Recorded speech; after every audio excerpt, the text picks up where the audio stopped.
गरेको थिएँ। म खासै ठुलो लेखक होइन।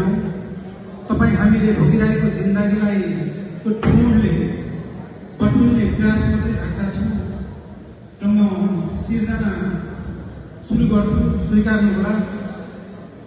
श्रीमान श्रीमान एउटा हार किनिदिनुहोस्, श्रीमान एउटा हार किनिदिनुहोस्, हार लगाउने चाहना हो।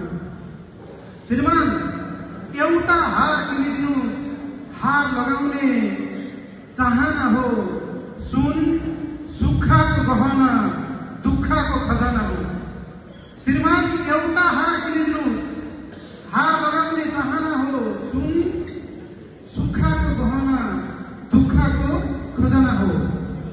यसलाई भर्दा भनिन्छ। यो भर्दा मात्रै गरेको थिएँ। एउटा गजल नै सुनाउँछु।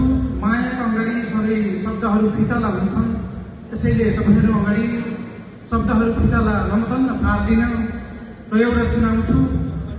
विशेष व्यवसायहरूलाई केही रात मिलोस् भन्ने सोचले धारणा राखेर कोरेको हुँ, स्वीकार्नुहोला। स्वाद स्वाद सर्को होस् या खल्लो होस्, नुन आखिर नुन हो। स्वाद सर्को होस् या खल्लो होस्, नुन आखिर नुन हो। जर्ती भनेको गहना बनाउँदा खेर जाने सुन हो। स्वाद सर्को होस् या खल्लो होस्, नुन आखिर नुन हो। जर्ती भनेको गहना बनाउँदा खेर जाने सुन हो।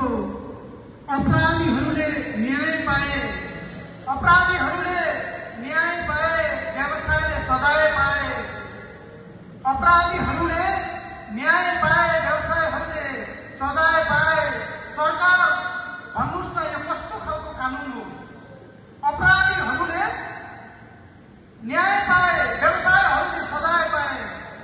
यस्ता घटनाहरू यथार्थ घटेका छन्। व्यवसायहरूले सजाय भोग्नुपर्ने, चोरले न्याय पाउनुपर्ने यस्तो घटना छ। त्यसैलाई जोडेको हुँ। कतिको बुझ्नुहुन्छ? तपाईँहरू बुझ्ने नै हुनुहुन्छ। अपराधीहरूले न्याय पाउने, व्यवसायहरूले सजाय। सरकार भन्नुहोस् न, यो कस्तो खालको कानुन हो? जन्मिँदा पनि सुन चाहिन्छ, मर्दा पनि त सुन चाहिन्छ। सुन जहाँ पनि चाहिन्छ, मर्दा होस् या जन्मिँदा। जन्मिँदा पनि त सुन चाहिन्छ, मर्दा पनि त सुन चाहिन्छ। यति बुझ्नुहोस्, विवाह व्रतबन्धनको सगुन हो। जन्मिँदा पनि सुन चाहिन्छ, मर्दा पनि सुन चाहिन्छ। यति बुझ्नुहोस्, सुन विवाह व्रतबन्धनको सगुन हो। फेरि पनि विलासिता 2% जोड्यो सरकारले। फेरि पनि विलासिता 2% जोड्यो सरकारले।